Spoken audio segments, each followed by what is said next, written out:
Bonjour, nous sommes aujourd'hui à l'Épine, sur l'île de Noirmoutier, où je viens rencontrer Michel Adrien. Michel Adrien, c'est une figure de notre circonscription, quelqu'un qui, dès 13 ans, est parti marin-pêcheur et qui a été à la tête d'un empire industriel de la pêche et qui aujourd'hui s'est reconverti en écrivain. Il vient d'écrire un livre sur le changement climatique qu'il m'a gentiment adressé il y a quelques semaines et il m'a aussi invité à le rencontrer, ce que je fais avec grand plaisir aujourd'hui. Bonjour Monsieur Adrien. Monsieur Duchot, merci de me recevoir. Merci d'être venu. Pour ceux qui ne vous connaîtraient pas encore, Monsieur Adrien, est-ce que vous pouvez nous rappeler quelle est l'œuvre de votre vie et tout ce que vous avez fait, créé et développé? J'ai commencé comme mousse et puis après mon service militaire, je suis parti apprendre un métier à Saint-Jean-de-Luz, où un nouveau métier de pêche qui venait de Californie. Et les marins de San Diego avaient inventé la méthode de pêche à l'appât vivant. J'apprends le métier, je fais construire mon bateau. J'ai eu la chance de tomber dans un créneau où le gouvernement français voulait absolument développer d'une manière économique les colonies françaises d'Afrique de l'Ouest. On a subventionné fortement ceux qui voulaient bien partir en Afrique. C'était une aventure à l'époque. Il n'y avait pas d'avion, c'était encore le bateau, etc. Et en Afrique, il se trouve que j'ai été le champion avec mon petit bateau. On a fait des pêches fantastiques. J'ai armé un deuxième bateau, puis un troisième, puis j'ai chalutier. Puis après, j'ai monté les usines de transformation. Arrive donc cette aventure France Turbo donc à Noirmoutier. Alors qu'est-ce que vous pouvez nous en dire? Au sud de Dakar, j'ai vu l'impact de nos engins modernes de capture sur la ressource. Un jour, on va manquer de poissons.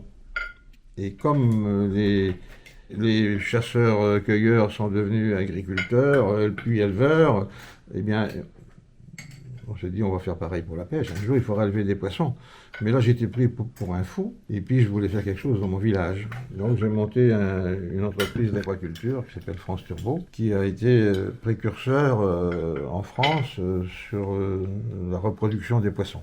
Arrivé à un certain âge, à 83 ans, j'ai réussi à ce que toutes mes entreprises dans le monde soient adossées à des groupes. Donc maintenant, toutes mes entreprises partout dans le monde fonctionnent, que ce soit en Espagne ou en Afrique, en Amérique, et je suis retiré des affaires. Monsieur Adrien, vous avez écrit ce livre-là, La victoire climatique. Vous nous faites du bien en ayant ce discours extrêmement positif, porteur d'espoir pour l'avenir. Je l'ai écrit, j'en ai ressenti le besoin. Quand j'ai vu ma petite fille qui jouait aux cartes avec deux ou trois couples, et il parlait de réchauffement climatique, mais d'une manière catastrophique. Moi, je ne ferai pas d'enfants, etc.